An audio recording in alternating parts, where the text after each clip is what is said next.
2.8 കോടി രൂപ ടാറ്റയ്ക്ക് കൊടുത്താണ് എയർ ഇന്ത്യ ഗവൺമെന്റ് ഓഫ് ഇന്ത്യയുടെ കമ്പനിയാക്കി മാറ്റുന്നത്. അതേ കമ്പനി തിരിച്ച് അതേ ടാറ്റയ്ക്ക് കൊടുക്കുകയാണ് 2022 ജനുവരി 27-ന് 18,000 കോടിക്ക്. 2.8 കോടിക്ക് വാങ്ങി 18,000 കോടിക്ക് തിരിച്ചു കൊടുക്കുന്നു. വീണ്ടും ടാറ്റയുടെ കൈകളിൽ എത്തിയ അന്ന് മുതൽ തുടങ്ങിയതാണ് പുകയാൻ തുടങ്ങിയതാണ് തൊഴിലാളികളിൽ നിന്നുള്ള സമ്മർദ്ദം.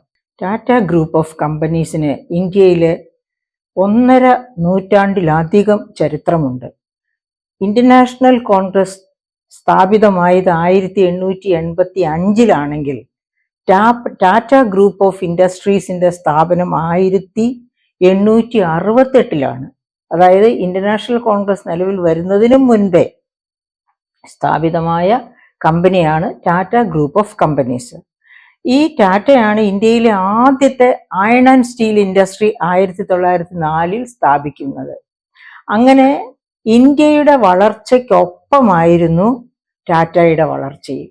ഇന്ത്യയുടെ വളർച്ചയെ ഓവർടേക്ക് ചെയ്യാൻ ഒരിക്കലും ടാറ്റ ശ്രമിച്ചിട്ടില്ല. നമുക്കറിയാം അന്നു മുതൽ ഇന്ന് വരെയുള്ള ചരിത്രം, അതായത് ലോകത്തെ അതിസമ്പന്നരുടെ ചരിത്രം നോക്കിയാൽ അതിലൊന്നും ടാറ്റയുടെ പേരില്ല. എന്ന് വെച്ചാൽ ടാറ്റയിൽ തൊഴിൽ ചെയ്യുന്നവരെ ഒരു കുടുംബത്തിലെ അംഗങ്ങളെ പോലെയാണ് കാണുന്നത് എന്ന് ടാറ്റയുടെ വിവിധ തരം ഫേംസിൽ ജോലി ചെയ്യുന്ന ഒത്തിരി പേരുമായിട്ട് എനിക്ക് പരിചയമുണ്ട്.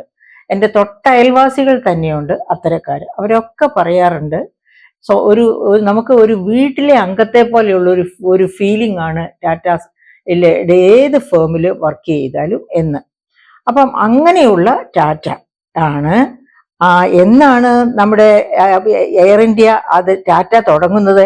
Tata air services, JRD Tata ആണ് എയർ സർവീസസ് ഇന്ത്യയിൽ ആദ്യമായി തുടങ്ങുന്നത്. അതുവരെ ഇന്ത്യയിൽ യാതൊരു എയർ സർവീസസും ഉണ്ടായിരുന്നില്ല ഇന്ത്യയുടേതായിട്ട്. 1932-ലാണ് ടാറ്റയുടെ എയർ സർവീസ് തുടങ്ങുന്നത്. അങ്ങനെ എയർ സർവീസസ് തുടങ്ങിയത് തന്നെ മെയിൽ സർവീസ് ആയിട്ടായിരുന്നു. അതായത് കറാച്ചി, മുംബൈ, ഡൽഹി, കൽക്കട്ട, അങ്ങനെ ഇന്ത്യയിലെ പ്രധാനപ്പെട്ട അന്ന് ഇന്ത്യ എന്ന് പറഞ്ഞാൽ ബ്രിട്ടീഷ് ഇന്ത്യയാണ്. ബ്രിട്ടീഷ് ഇന്ത്യ എന്ന് പറഞ്ഞാൽ അതിനകത്ത് പാകിസ്ഥാനും ഒക്കെ ഉൾപ്പെടുന്നതാണ്. അപ്പം അങ്ങനെ ഈ വിവിധ ഭാഗങ്ങളിലേക്ക് മെയിൽ കൊണ്ടുപോകുന്ന സർവീസസ് ആണ് ആദ്യഘട്ടത്തിലൊക്കെ ടാറ്റ എയർ സർവീസസ് നടത്തിയിരുന്നത്. അങ്ങനെ അത് ഓർക്കണം, ഈ ടാറ്റ സർവീസ് തുടങ്ങാൻ കാരണം തന്നെ ജാംഷഡ്ജി ടാറ്റയ്ക്ക് ഉണ്ടായിരുന്ന സിവിൽ ഏവിയേഷൻ താല്പര്യങ്ങൾ കൊണ്ടാണ്. നമ്മുടെ കുട്ടികളോട് പറന്നു പോകുന്ന ഒരു പ്ലെയിൻ ചൂണ്ടിക്കാണിച്ചുകൊണ്ട് മക്കളെ നിങ്ങൾക്ക് എന്താകാൻ ആഗ്രഹം എന്ന് ചോദിച്ചാൽ അവർ ഉടനെ പറയും ഒരു പൈലറ്റ് ആകാനാണ് ആഗ്രഹമെന്ന്. അതല്ല, ഒരു നല്ലവണ്ണം ഓടിക്കൊണ്ടിരിക്കുന്ന ഒരു കാറ് കാണിച്ചിട്ട് പറയുകയാണെങ്കിൽ ഡ്രൈവർ ആകാനാണ് താല്പര്യം എന്ന് പറയും.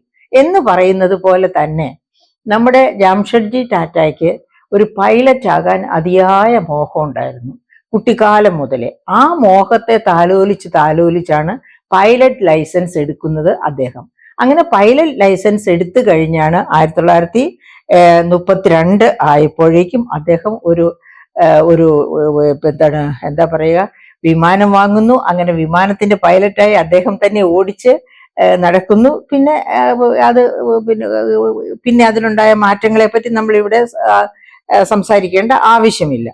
അങ്ങനെ ആദ്യഘട്ടത്തിലൊക്കെ മെയിൽ സർവീസാണ് നടത്തിയിരുന്നെങ്കിൽ കാലക്രമേണ പാസഞ്ചർ സർവീസും ഏറ്റെടുക്കുന്നു. അതും പക്ഷെ ഡൊമസ്റ്റിക് സർവീസ് മാത്രം, ഇന്ത്യക്കകത്ത് മാത്രം പാസഞ്ചേഴ്സിനെ അങ്ങോട്ടും ഇങ്ങോട്ടും കൊണ്ടുപോകുന്ന ആ പാസഞ്ചർ സർവീസും പിൽക്കാലത്ത് ഏറ്റെടുക്കുന്നു.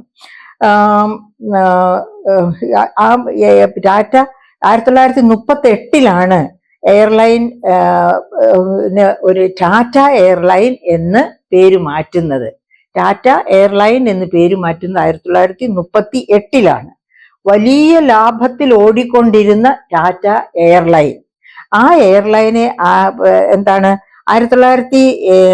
അതായത് 2ാം ലോക മഹായുദ്ധകാലത്തിലും ഈ ടാറ്റ എയർലൈൻ വലിയ തോതിൽ പ്രയോജനപ്പെടുത്തി. എങ്ങനെയാണ് പ്രയോജനപ്പെടുത്തിയത്? അതായത് മിലിറ്ററി ആവശ്യങ്ങൾക്ക് വേണ്ടി, അതായത് മിലിറ്ററി ഉദ്യോഗസ്ഥരെ അങ്ങോട്ടും ഇങ്ങോട്ടും പെട്ടെന്ന് കൊണ്ടുപോവുക, അതുപോലെ വളരെ പ്രധാനപ്പെട്ട മിലിറ്ററി എക്യുപ്മെന്റ്സ് കൊണ്ടുപോകാൻ ഉപയോഗിക്കുക, ഇങ്ങനെയൊക്കെയുള്ള ആവശ്യങ്ങൾക്ക് വേണ്ടിയും വലിയ തോതിൽ ടാറ്റയുടെ എയർലൈൻ ഉപയോഗപ്പെടുത്തി. അങ്ങനെയൊക്കെ ഉപയോഗപ്പെടുത്തി അത് വളരെ ലാഭത്തിൽ മുന്നോട്ട് പോകുന്ന കാലഘട്ടത്തിലാണ് 1947 നെഹ്റു, അന്നത്തെ പ്രധാനമന്ത്രിയായി ഇരുന്ന നെഹ്റു 49% ഓഹരികൾ ഏറ്റെടുത്തുകൊണ്ട് ടാറ്റയിൽ പങ്കുചേരുന്നു. അതായത് ഒരു പബ്ലിക് ലിമിറ്റഡ് കമ്പനി ആകണമെങ്കിൽ 51% ഓഹരി വേണം. ഇത് 49%. അതായത് ടാറ്റയ്ക്ക് തന്നെ അപ്പോൾ നിർബന്ധമുണ്ടായിരുന്നിരിക്കണം തന്റെ ഓണർഷിപ്പിൽ നിന്ന് ഇതിന്റെ ഓണർഷിപ്പ് മാറരുതെന്ന്. അതുകൊണ്ടായിരിക്കണം 49% ഓഹരികൾ Nehru government, India government, Nehru പ്രധാനമന്ത്രിയായിരുന്ന ഇന്ത്യ ഗവൺമെന്റ് ഏറ്റെടുത്ത് എയർ ഇന്ത്യ എന്ന പേര് മാറ്റം ഉണ്ടാകുന്നത്. ഇനി 1953 എന്ത് സംഭവിച്ചു? മുഴുവൻ ഷെയറുകളും ഗവൺമെന്റ് ഓഫ് ഇന്ത്യ ഏറ്റെടുത്തു.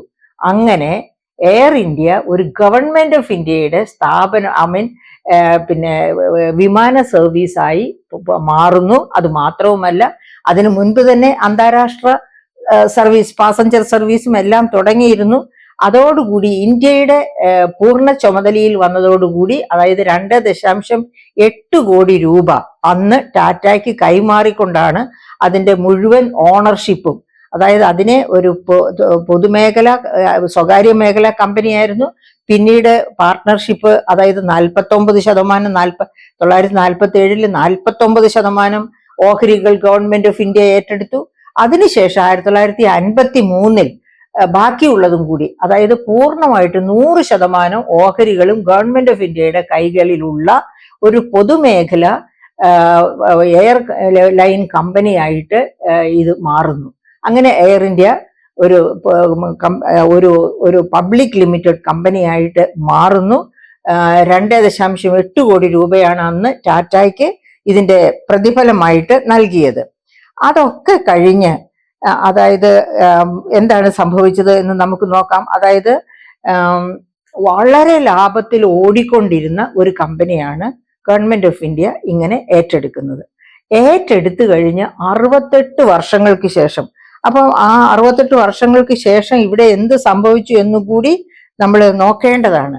1994 ഇന്ത്യയില് വിമാന സർവീസസ്, അതായത് സ്വകാര്യ വിമാന കമ്പനികൾക്ക് കൂടി ഇന്ത്യയിൽ സർവീസ് നടത്താം. അതിനു മുൻപ് ഇന്ത്യൻ എയർലൈൻസ്, അതായത് ഈ പിന്നെ ടാറ്റ എയർലൈൻസിനെ ഗവൺമെന്റ് ഓഫ് ഇന്ത്യ വാങ്ങിയതിന് ശേഷം അതിനെ 2 കമ്പനികളായിട്ട്, ഒന്ന് ഇന്ത്യക്കകത്ത് മാത്രം ഓടുന്ന കമ്പനികൾ, അതായത് ഇന്ത്യൻ എയർലൈൻസ് കോർപ്പറേഷൻ ലിമിറ്റഡും പിന്നെ എയർ ഇന്ത്യ കോർപ്പറേഷൻ ലിമിറ്റഡും, അതായത് അതിനെ പിൽക്കാലത്ത് ഇന്ത്യൻ എയർലൈൻസ് എന്നും എയർ ഇന്ത്യ എന്നും റീനെയിം ചെയ്തു, പേര് മാറ്റി. അതായത് 2 കമ്പനികളായിട്ട് ഇതിനെ ബൈഫർക്കേറ്റ് ചെയ്യുന്നു. എപ്പോൾ? ഇത് ഗവൺമെന്റ് ഓഫ് ഇന്ത്യയുടെ ഒരു പൊതുമേഖലാ സ്ഥാപനമായി തീർന്നതിന് ശേഷം. ഒന്ന് ഇന്ത്യക്കകത്ത് മാത്രം സേവനം നടത്തുന്ന കമ്പനി, അതാണ് ഇന്ത്യൻ എയർലൈൻസ് കോർപ്പറേഷൻ. 2 ഇന്ത്യക്ക് വെളിയിലേക്ക്, ഇന്ത്യയും അന്താരാഷ്ട്ര വിവിധ രാജ്യങ്ങളുമായി ബന്ധം പുലർത്തുന്ന പിന്നെ പാസഞ്ചേഴ്സ് ആയിട്ട് സേവനം നടത്തുന്ന കമ്പനി, അതിനെയാണ് എയർ ഇന്ത്യ എന്ന പേരിൽ ആക്കി. ഈ 2 കമ്പനികളായി പെർഫോം ചെയ്യാൻ തുടങ്ങിയതിന് ശേഷമാണ് 1994 വരെ വലിയ കുഴപ്പമില്ലാതെ നല്ല ലാഭത്തിൽ ഓടിക്കൊണ്ടിരിക്കുന്നു. ധാരാളം പേർക്ക് തൊഴിൽ കൊടുക്കുന്നു.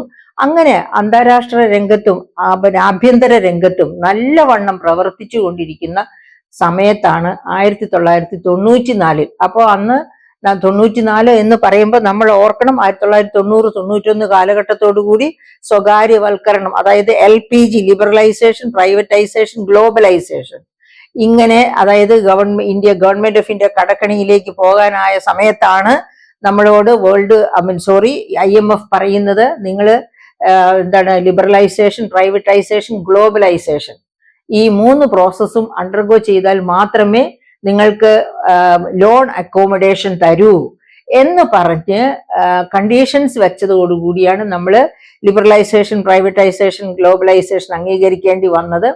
അപ്പോ തീർച്ചയായിട്ടും 1990-കളിൽ നമുക്ക് നമ്മുടെ എയർലൈൻസും, അതായത് സ്വകാര്യ എയർലൈൻ കമ്പനികളെ ഇങ്ങോട്ട് അനുവദിക്കാനുള്ള സാധ്യതകളെ പറ്റിയും അവിടെ ഈ പറയപ്പെട്ട LPGയുടെ ഒപ്പം തന്നെ ആ ആശയവും വന്നു എന്ന് മാത്രമല്ല, അതിനുള്ള പെർസുവേഷൻ, പ്രേരണ വളരെ ശക്തമായിട്ടുണ്ടായി അന്താരാഷ്ട്ര തലത്തിൽ. കാരണം ഇന്ത്യ ഒരു വലിയ പോപ്പുലേഷനുള്ള രാജ്യമാണ്. ഇന്ത്യയിൽ നിന്ന് ഒരുപാട് മൈഗ്രൻസ് ഉണ്ട്. നമുക്കറിയാം, കഴിഞ്ഞ വർഷം പുറത്തു വന്ന മൈഗ്രേഷൻ സർവേ, IMFന്റെ മൈഗ്രേഷൻ സർവേ അനുസരിച്ച് ഏറ്റവും കൂടുതൽ മൈഗ്രൻസ് ഇന്ത്യയിൽ നിന്നാണ്. അതായത് ആഗോള തലത്തിലുള്ള മൈഗ്രൻസിൽ 22% ഇന്ത്യയിൽ നിന്നാണ്. അങ്ങനെയുള്ള ഒരു രാജ്യം. അപ്പൊ അന്തർദേശീയ വിമാന സർവീസ് എന്ന് പറഞ്ഞാൽ വളരെ ലാഭകരമായിട്ട് നടത്താവുന്ന ഒരു ബിസിനസ് ആണ് എന്നറിയുന്നത് കൊണ്ട് തന്നെ സ്വകാര്യ ഏജൻസികൾ ഈ രംഗത്തേക്ക് കടന്നു വരാൻ ആഗ്രഹിച്ചു. അങ്ങനെയാണ് 1994 നമ്മുടെ എയർലൈൻസും നമ്മൾ സ്വകാര്യവൽക്കരിക്കേണ്ടി വന്നത്. അങ്ങനെ സ്വകാര്യ എയർലൈൻ കമ്പനികൾ ഇങ്ങോട്ട് ഇന്ത്യയിലേക്ക് വന്നു. അതോടുകൂടി എയർ ഇന്ത്യയുടെയും ഇന്ത്യൻ എയർലൈൻസിന്റെയും മേൽ സമ്മർദ്ദമായി. അവരുടെ ലാഭം താഴേക്ക് പോകാൻ തുടങ്ങി. അങ്ങനെ കുത്തനെ ലാഭം താഴേക്ക് പോകാൻ തുടങ്ങിയതിന്റെ ഫലമായിട്ടാണ് 2022 ഒരു തിരിച്ചുപോക്ക്, അതായത് വലിയ വലിയ നഷ്ടത്തിലായി എയർ ഇന്ത്യ. ഒന്നാമത് നമുക്കറിയാം, അതിന് പല കാരണം. ഒരു സ്വകാര്യ എയർ കമ്പനി പോലെയല്ല ഒരു പൊതുമേഖലയിലുള്ള കമ്പനി. എന്താ കാരണം? പൊതുമേഖല ഗവൺമെന്റിനെ സ്വാധീനിച്ച് ബജറ്റുകളിൽ ആവശ്യത്തിലേറെ സൗകര്യങ്ങളും സൗജന്യങ്ങളും മേടിച്ചെടുക്കും. അങ്ങനെ പൊതുമേഖലാ സ്ഥാപനങ്ങളിലെ ജീവനക്കാർ, നമുക്കറിയാം കേരളത്തിൽ തന്നെ നഷ്ടത്തിൽ ഓടുന്ന പൊതുമേഖലാ സ്ഥാപനങ്ങൾക്ക് ബജറ്റ് വഴിയാണ് ശമ്പളവും മറ്റ് സൗകര്യങ്ങളും കൊടുക്കാൻ വേണ്ടി ഗവൺമെന്റ് പണം ചെലവഴിക്കുന്നത്. അതുകൂടി കേരളത്തിന്റെ ധനപ്രതിസന്ധിക്ക് ഒരു വളരെ പ്രധാനപ്പെട്ട കാരണമാണ്. അങ്ങനെ തന്നെയായിരുന്നു ഇന്ത്യയുടെ കാര്യത്തിലും. പൊതുമേഖലാ സ്ഥാപനങ്ങൾ എന്ന് പറഞ്ഞാൽ പലതും നഷ്ടത്തിൽ ഓടിക്കൊണ്ടിരിക്കുകയായിരുന്നു. അങ്ങനെ നഷ്ടത്തിൽ ഓടിക്കൊണ്ടിരുന്ന പൊതുമേഖലാ സ്ഥാപനങ്ങളെ പക്ഷേ മൻമോഹൻ സിംഗ് പ്രധാനമന്ത്രിയായി വന്നതിന് ശേഷം നമുക്ക് നവരത്നങ്ങൾ ഉണ്ടായി. അതായത് നഷ്ടത്തിൽ ഓടിക്കൊണ്ടിരുന്ന വളരെ പ്രധാനപ്പെട്ട 9 പൊതുമേഖലാ സ്ഥാപനങ്ങളെ നവരത്നങ്ങളാക്കി ഉയർത്തുന്നതിൽ മൻമോഹൻ സിംഗിന്റെ എന്താ പറയുക നയങ്ങൾ, സാമ്പത്തിക നയങ്ങൾ വളരെയധികം ഗുണം ചെയ്തു. എങ്കിൽ പോലും ഈ എയർ ഇന്ത്യ, അതായത് എയർ ഇന്ത്യയെ രക്ഷിക്കാൻ കഴിയാതെ വന്നത് ഞാൻ നേരത്തെ സൂചിപ്പിച്ചതുപോലെ പ്രൈവറ്റ് എയർലൈൻസ് വന്നു.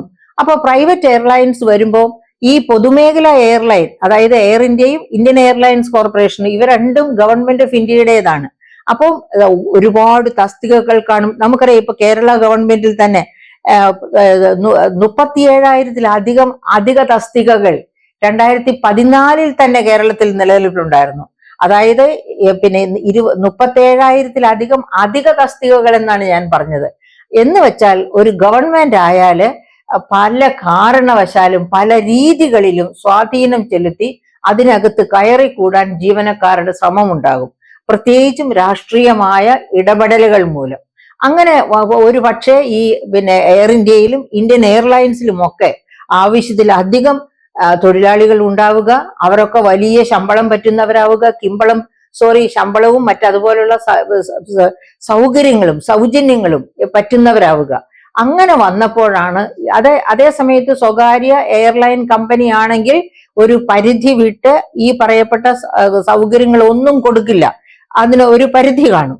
അപ്പൊ അങ്ങനെ പരിധി വിട്ട സൗകര്യങ്ങളും സൗജന്യങ്ങളും ആളുകളും, അതായത് ആവശ്യത്തിലധികം ഉദ്യോഗസ്ഥർ ഉണ്ടാവുക, അവർക്കെല്ലാം പരിധി വിട്ട് ശമ്പളവും മറ്റ് സൗകര്യങ്ങളും കൊടുക്കുക. ഇങ്ങനെയാണ് ഇന്ത്യൻ എയർലൈൻസും എയർ ഇന്ത്യയും നഷ്ടത്തിലേക്ക് കൂപ്പുകുത്തുന്നത്. അങ്ങനെ ഗതികെട്ടാണ് 2022 ജനുവരി 27 18,000 കോടിക്ക്, ഓർമ്മിക്കുക, 2.8 കോടി രൂപ ടാറ്റയാക്കി കൊടുത്താണ് എയർ ഇന്ത്യ ഗവൺമെന്റ് ഓഫ് ഇന്ത്യയുടെ കമ്പനിയാക്കി മാറ്റുന്നത്. അതേ കമ്പനി തിരിച്ച് അതേ ടാറ്റയ്ക്ക് കൊടുക്കുകയാണ് 2022 ജനുവരി 27 18,000 കോടിക്ക്. 2.8 കോടിക്ക് വാങ്ങി 18,000 കോടിക്ക് തിരിച്ചു കൊടുക്കുന്നു. അതിനുശേഷം ടാറ്റയിൽ ഒരുപാട് മാറ്റങ്ങൾ വന്നു. എന്തുകൊണ്ടാണ് എയർ ഇന്ത്യയും ഇന്ത്യൻ എയർലൈൻസും നഷ്ടത്തിലേക്ക് പോയത്? ഈ പറയപ്പെട്ട ഓവർ സ്റ്റാഫിംഗ്, സ്റ്റാഫിന്റെ ഒക്കെ ആവശ്യത്തിലധികമുള്ള ശമ്പളവും മറ്റ് സൗകര്യങ്ങളും അവധികളും ഒക്കെ ഇങ്ങനെയുള്ള എല്ലാ കാരണങ്ങൾ കൊണ്ടുമാണ് നഷ്ടത്തിലേക്ക് ഓടിയത്. അപ്പോൾ ടാറ്റ ഒരു പ്രൈവറ്റ് കമ്പനിയാണ്. ടാറ്റ തീർച്ചയായിട്ടും എത്രയൊക്കെ സൗജന്യങ്ങൾ കൊടുക്കും എന്ന് പറഞ്ഞാലും തന്റെ കീഴിലുള്ള ഒരു പ്രധാനപ്പെട്ട കമ്പനി നഷ്ടത്തിലേക്ക് കൂപ്പുകുത്തുന്നത് കാണാൻ ഇഷ്ടപ്പെടുകയില്ല. ഒരു മൂലധനം മുടക്കുന്നവനും അങ്ങനെ കാണാൻ ആഗ്രഹിക്കില്ല. കാരണം മൂലധനം മുടക്കിയാൽ ആർക്കും നഷ്ടം വരുത്തേണ്ട, തൊഴിലാളികളെ നോക്കണം. അതുപോലെ തന്നെ ആ മൂലധനം നഷ്ടത്തിലേക്ക് കൂപ്പുകുത്തുന്നില്ല എന്നും ഉറപ്പുവരുത്താൻ ആ മൂലധനം മുടക്കിയവന് ഉത്തരവാദിത്വമുണ്ട്. അല്ലെങ്കിൽ ഈ പറഞ്ഞതുപോലെ ഒരു കോർപ്പറേറ്റും നിലനിൽക്കുകയില്ല, ഒരു വികസനവും ഒരു വളർച്ചയും ഉണ്ടാവുകയില്ല. വളർച്ച ഉണ്ടായെങ്കിലല്ലേ തൊഴിലുണ്ടാകൂ, തൊഴിലുണ്ടായാലല്ലേ പിന്നെ വികസനത്തിലേക്ക് പോകുന്നു എന്ന് പറയാൻ പറ്റും. 2022 ജനുവരി 27 18,000 കോടി കൊടുത്ത് ടാറ്റ തന്നെ തിരിച്ചു പിടിക്കുന്നു എയർ ഇന്ത്യയും ഇന്ത്യൻ എയർലൈൻസും. അങ്ങനെ സേവനം നടത്തിക്കൊണ്ടിരിക്കുമ്പോൾ ആദ്യ കാലഘട്ടത്തിൽ മുതലേ തൊഴിലാളികൾക്ക് വിമ്മിഷ്ടം തുടങ്ങുന്നു. എങ്ങനെയാണ് വിമ്മിഷ്ടം തുടങ്ങുന്നത്? ഗവൺമെന്റ് ഓഫ് ഇന്ത്യ പോറ്റിയതുപോലെ ആവശ്യത്തിലും അനാവശ്യത്തിലുമുള്ള സൗകര്യങ്ങൾ കൊടുത്ത് ഒരു കമ്പനിക്ക് മുന്നോട്ട് പോകാനൊക്കില്ല. അതുകൊണ്ടാണല്ലോ എയർ ഇന്ത്യയും ഇന്ത്യൻ എയർലൈൻസും കുത്തനെ നഷ്ടത്തിലേക്ക് വീണത്, വിറ്റ് തൊലക്കേണ്ട ഗതികേടിലേക്ക് ഗവൺമെന്റ് ഓഫ് ഇന്ത്യ വന്നു ചേർന്നത്. അപ്പം നാച്ചുറലി ടാറ്റയുടെ കയ്യിലെത്തിക്കഴിഞ്ഞപ്പോൾ ഒരു റീസ്ട്രക്ചറിങ് ഉണ്ടായി. ആ റീസ്ട്രക്ചറിങ് തൊഴിലാളികൾക്ക് അതുവരെ അനുഭവിച്ചിരുന്ന സുഖലോലുപതകളും ഉയർന്ന ശമ്പളവും മറ്റ് ആനുകൂല്യങ്ങളും അതിലൊക്കെ ചെറിയ ചെറിയ വെട്ടിത്തിരുത്തലുകൾ വന്നു. അങ്ങനെ ചെറിയ ചെറിയ വെട്ടിത്തിരുത്തലുകൾ വന്നപ്പോൾ മുതൽ അവിടെ, അതായത് ജോലിഭാരം കൂടി, പല കാരണങ്ങൾ പറഞ്ഞും ജോലിഭാരം ലഘൂകരിക്കും. ഗവൺമെന്റ് സെക്ടറിൽ എപ്പോഴും അങ്ങനെയാണ്. പൊതുമേഖലാ സ്ഥാപനങ്ങളിലോ ഗവൺമെന്റ് സെക്ടറിലോ എപ്പോഴും എല്ലാ ഭാരവും ലഘൂകരിച്ച് എല്ലാ വരുമാനവും വർദ്ധിപ്പിക്കുന്നത് എങ്ങനെ എന്നതിലാണ് തൊഴിലാളികൾ ഗവേഷണം നടത്തിക്കൊണ്ടിരിക്കുന്നത്. അങ്ങനെ ഗവേഷണം നടത്താൻ ഒരു സ്വകാര്യ കമ്പനി സമ്മതിക്കത്തില്ല. അപ്പൊ എന്ത് സംഭവിച്ചു? ഈ റീസ്ട്രക്ചറിങ്ങിന്റെ ഫലമായിട്ട് എല്ലാവരുടെയും ആ പണ്ട് അനുഭവിച്ചിരുന്ന, ഗവൺമെന്റിന്റെ അധീനതയിലായിരുന്നപ്പോൾ അനുഭവിച്ചിരുന്ന ഒരുപാട് സൗജന്യങ്ങൾ കുറഞ്ഞു. ഒരുപാട് സൗജന്യങ്ങൾ, അതായത് നിയതമായ അളവിൽ മാത്രമാണ് കുറഞ്ഞത്. പക്ഷെ ഒരു കുറവും അംഗീകരിക്കുന്നവരല്ലല്ലോ നമ്മുടെ ഈ തൊഴിലാളികൾ എന്ന് പറയുന്നവർ. മാർക്സ് സർവലോക തൊഴിലാളികളെ സംഘടിക്കുവിൻ, സംഘടിച്ച് ശക്തരാകുവിൻ എന്ന് പറഞ്ഞ ദുരവസ്ഥ, അതേത് ദുരവസ്ഥയായിരുന്നു എന്ന് ഇന്നത്തെ തൊഴിലാളികൾക്ക്, ഇങ്ങനെയുള്ള എയർലൈൻസിലോ ഒക്കെ വലിയ വലിയ പ്രൊഫഷണലുകളിൽ ഇരിക്കുന്നവർക്ക് അറിഞ്ഞുകൂടാ. ഇപ്പോഴും അതറിയുന്നത് നമുക്ക് ഈ തീരെ താഴെ തട്ടിലുള്ള ജോലികൾ ചെയ്യുന്ന 330 രൂപ കൂലി മേടിക്കുന്ന, അല്ലെങ്കിൽ അതിനേക്കാൾ താഴ്ന്ന കൂലി മേടിക്കുന്നവർക്കേ അന്നത്തെ ആ അവസ്ഥ അറിയാവൂ. അപ്പോൾ ഇതൊക്കെ ഇരിക്കെയാണ് ഈ എയർ ഇന്ത്യ, ഈ ഇന്ത്യൻ എയർലൈൻസും വീണ്ടും ടാറ്റയുടെ കൈകളിൽ എത്തിയ അന്ന് മുതൽ തുടങ്ങിയതാണ് പുകയാൻ തുടങ്ങിയതാണ് തൊഴിലാളികളിൽ നിന്നുള്ള സമ്മർദ്ദം.